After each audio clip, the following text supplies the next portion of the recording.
I'm Vivian Caldwell, and I wasn't on the guest list, but I wore black and gold anyway. Just enough elegance to be invited, just enough defiance to remind them I didn't need to be. That night wasn't a reunion, it was a funeral, and the thing being buried wasn't the past. It was the version of me that ever asked for permission. Have you ever walked into a room knowing you didn't belong, but stayed anyway? Comment your story. Let's build a space for those of us who stopped apologizing for taking up space. And don't forget to subscribe if you believe silence can still speak volumes when it stands tall. The gravel beneath my heels cracked softly as I stepped through the vineyard gates. The late afternoon light had melted into gold, draping the Caldwell estate in a false warmth, deceptive like the family hosting tonight's spectacle. String quartets hummed in the background, mingling with the clink of crystal flutes and the tight laughter of people too rich to breathe freely. I caught Samantha's eyes across the patio before anyone else did. Her smile twitched for a fraction of a second, like someone who saw a ghost but was trained too well to scream. She leaned in to whisper to the man beside her, probably explaining me away like a smudge on her dress. A staff member intercepted me before I reached the inner circle. His smile strained. "Excuse me, miss. Ma'am, I'm afraid you're not on the seating chart." I tilted my head, offering him nothing but patience and the sharp edge of silence. That was enough to make him step aside. Behind him, Meredith Wallace's voice cut through the air like cold gin. "She's too intimidating for a celebration." I turned slowly toward her. The woman wore a diamond choker that probably cost more than most people's homes, and a grin that belonged to someone used to belittling others from behind a glass of Veuve Clicquot. "Good thing I didn't come to celebrate," I said, steady and low. People pretended not to notice, but the way their heads turned said otherwise. Caroline, my mother, approached like a diplomat balancing civility and threat. "Vivian," she began, voice sweet but distant. "Just be mindful. This is Samantha's day." I smiled as if her words hadn't just scraped old wounds raw. Then she has nothing to worry about. From the edge of the pergola, I saw him, Gerald Lasker. Tall, composed, watching everything with unreadable eyes. He lifted his champagne glass toward no one in particular, but I knew he'd seen it all. He didn't blink. Dinner was served without fanfare. I stood while others sat. There was no place card for me, only the expectation I would eventually take the hint. I didn't. Samantha approached with a gift bag, the kind you give out of obligation. She stood beside the microphone as if she were presenting an Oscar, then held up the item inside. "A small token," she said with a saccharine smile. "From me to you, it's the thought that counts, right?" A thin bracelet. Plated, not solid. The kind of gift meant to humiliate under the guise of generosity. I took it without a word. The metal felt light in my palm. Cheap, temporary, just like their affection. I walked away from the table before anyone could say anything more. The wind picked up slightly, scattering a few golden leaves along the path. I had just reached the edge of the garden when I felt a hand tap gently on my shoulder. "I've been watching you for a long time," Gerald said, "and I have a different kind of invitation for you." Sometimes power doesn't come in loud voices, but in sealed envelopes. The room smelled faintly of aged leather and sandalwood. Shadows cast by the desk lamp stretched long against the mahogany floor, slicing the dim study into ribbons of amber and dark. A soft saxophone crooned from the vintage speaker in the corner, but it couldn't distract me from the man across the table. Gerald Lasker. He didn't offer small talk, just eye contact, and silence, sharpened to precision. "I assume you're wondering why you're here," he said finally. I met his gaze. "Your invitation was intriguing."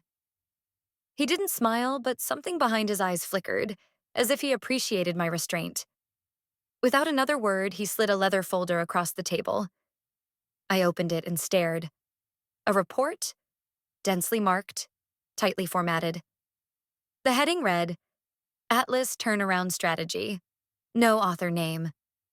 But I recognized every line, Every contingency, every marginal note. I had written this anonymously 2 years ago. It had been buried inside an internal memo at my old firm, never acknowledged. I traced the authorship through revisions, Gerald said calmly, through 3 assistants, 2 buried email chains, and 1 intern who forgot to scrub the metadata. I blinked, throat tightening. How did you— Elise found the trail, he said, nodding toward the woman seated silently to his right. Elise Monroe, dark blazer, expression unreadable, like a court stenographer made flesh. We confirmed it, she added. This strategy saved over 600 jobs during Q4, and no one ever credited you. I tried to keep my hands still. I didn't write it for credit. Gerald leaned back, folding his hands. That's why you're sitting here. The music continued to hum in the background, a muted storm of brass and ache. I could feel the walls around me shifting, no longer a guest, but something more. Something called. We're restructuring leadership at Lasker Holdings, he said. We're not looking for performers. We're looking for substance. For people who don't beg for attention, but command it. I didn't know whether to laugh or weep. Why now? He looked past me into a space only he could see. Because I've seen what happens when capable women are told to tone themselves down.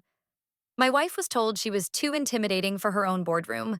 She died thinking she should have been less. The silence that followed wasn't awkward. It was earned.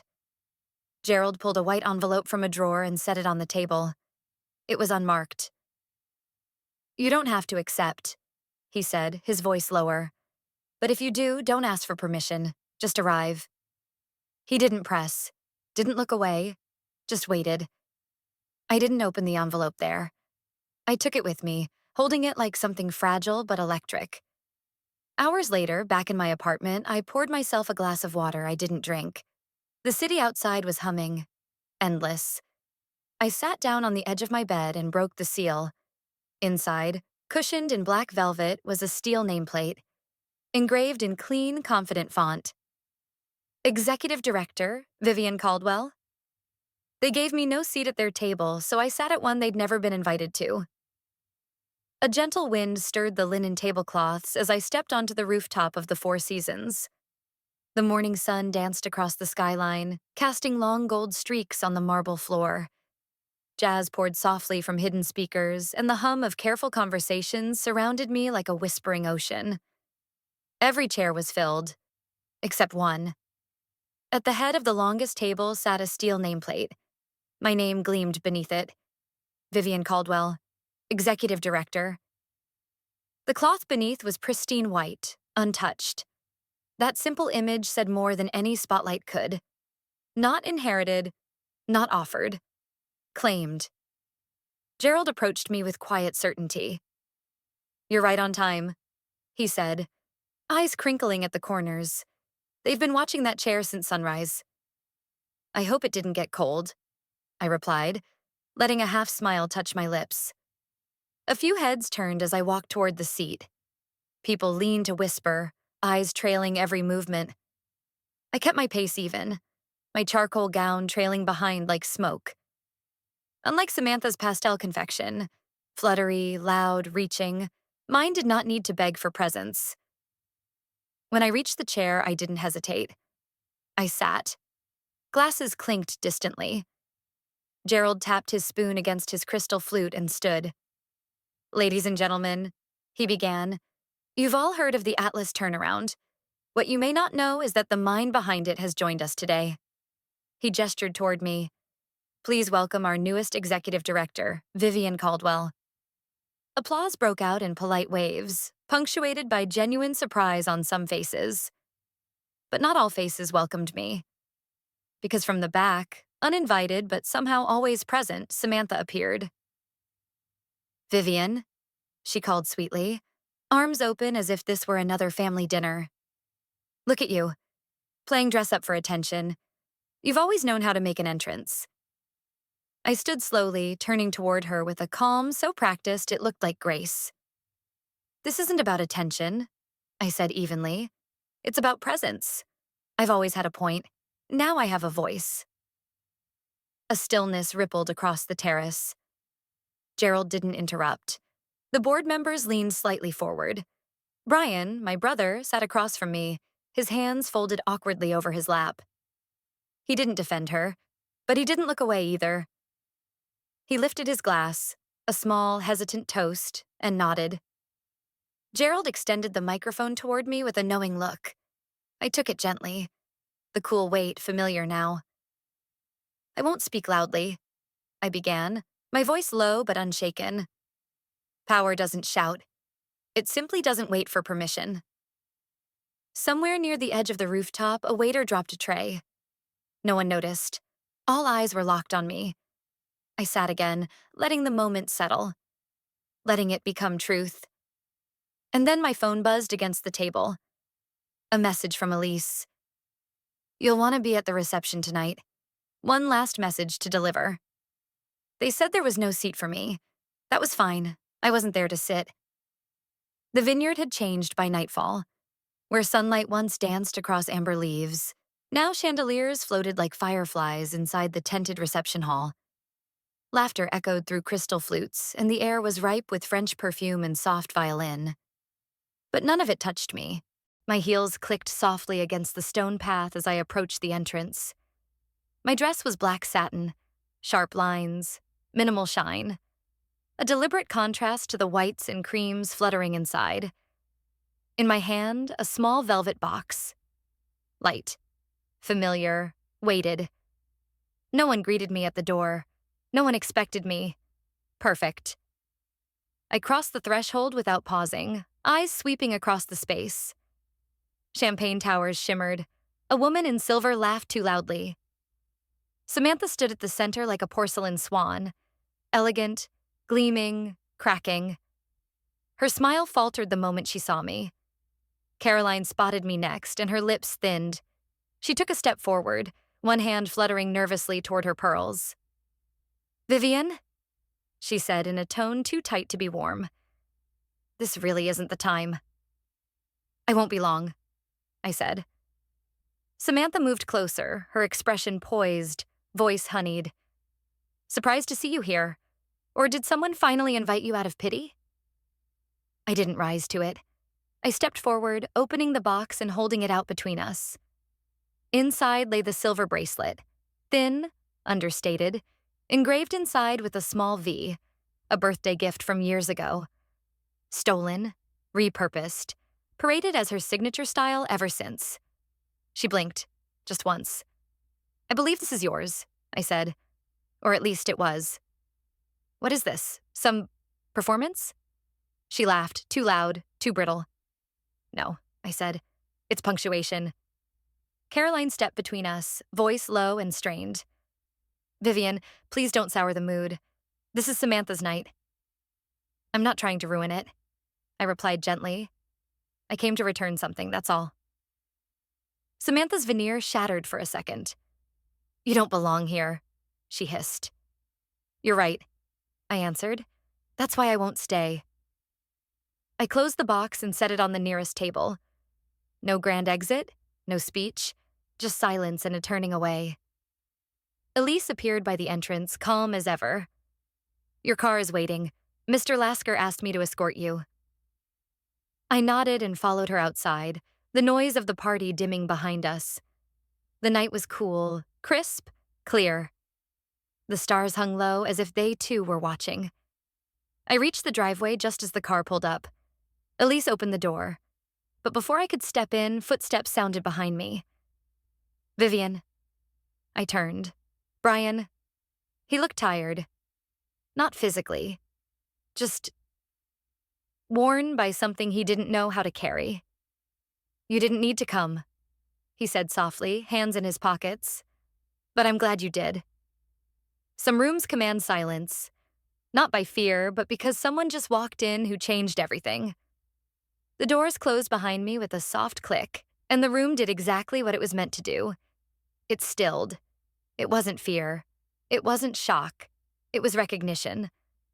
White linen draped each table with surgical precision. Silver place settings gleamed beneath the soft lights overhead, casting no shadows, only clarity.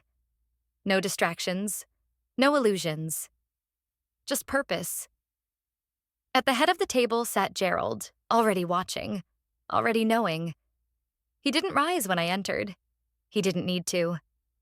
Leadership, he said, standing only once I had taken my seat beside him, is earned in silence, not applause. A few polite chuckles passed around the room, then quiet. He gestured toward me. You've read her work? You've seen the numbers? But numbers don't tell stories.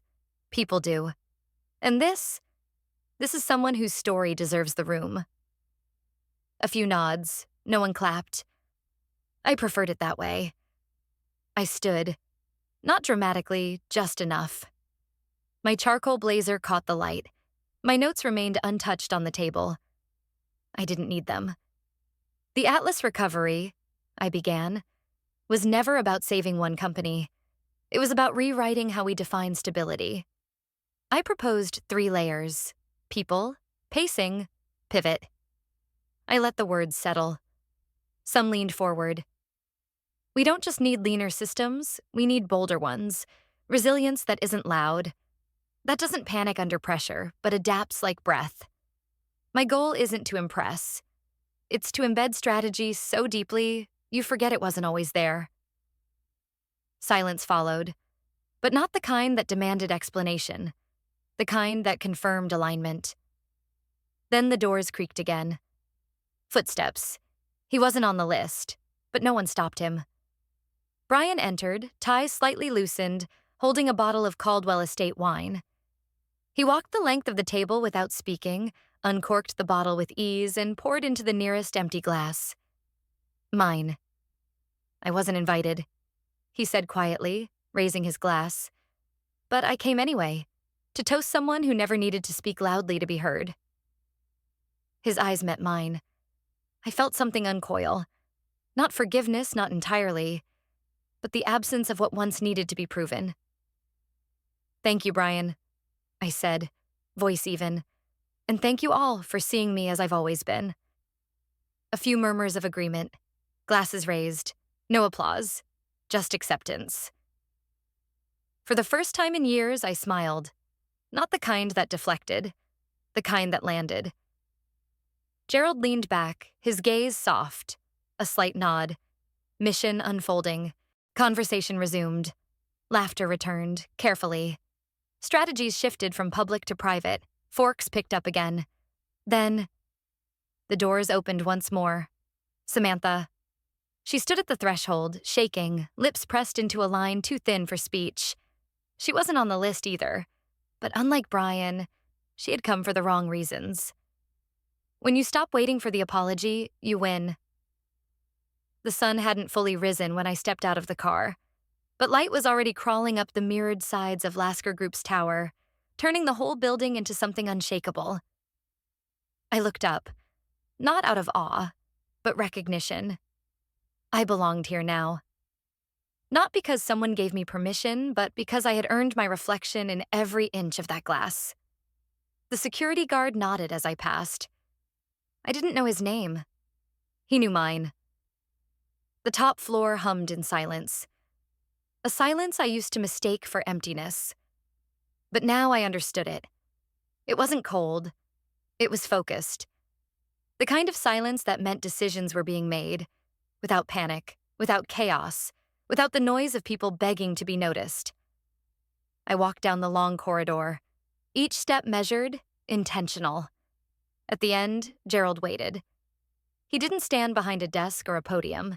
He stood beside an open door. "They're ready," he said. I entered the boardroom. Polished wood, brushed steel, sunlight spilling across a long conference table like a spotlight with no audience.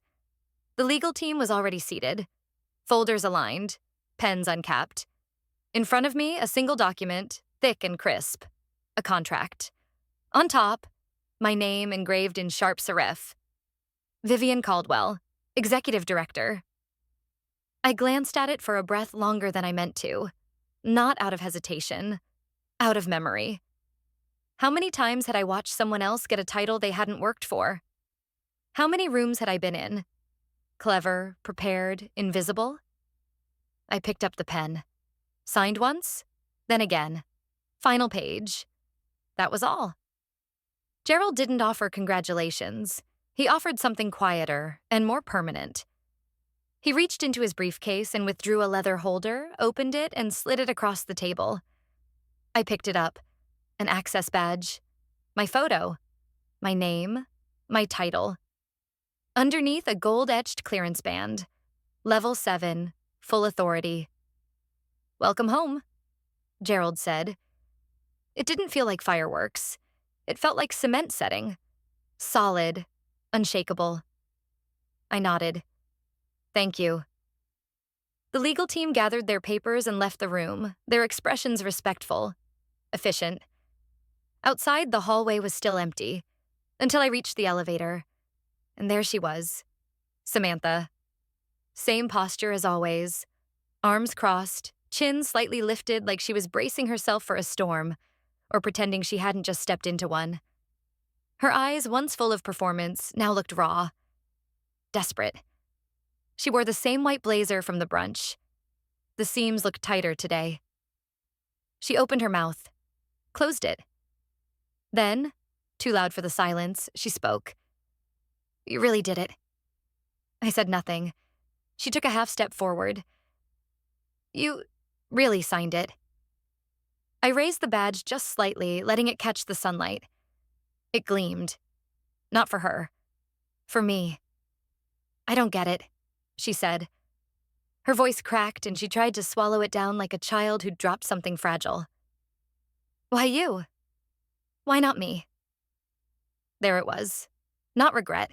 Not a question of effort. Just a hunger for attention. Still, I met her gaze. Not coldly, just directly. "Because I didn't need to be seen," I said. "I just needed to do the work." She blinked. Once. And I saw something flicker behind her eyes. Something between recognition and collapse. But no words followed. The elevator doors opened with a soft ding. I stepped in. Didn't look back. Didn't ask her to speak. Didn't wait for the apology I no longer needed. The doors closed behind me. The world narrowed to a hum. My phone buzzed in my hand. I turned the screen over. A message from Gerald. "Board vote unanimously. You've got full decision-making power. Time to rebuild." And for the first time in a long time, I exhaled. Not in relief, but in ownership. She didn't raise her voice. She didn't beg to be seen. And yet, in the end, it was her name they engraved on the door, not theirs. Like the final chord of a long-forgotten melody, justice may arrive late, but it resonates powerfully once it's heard. Because sometimes the loudest victory is simply walking away and never needing to look back.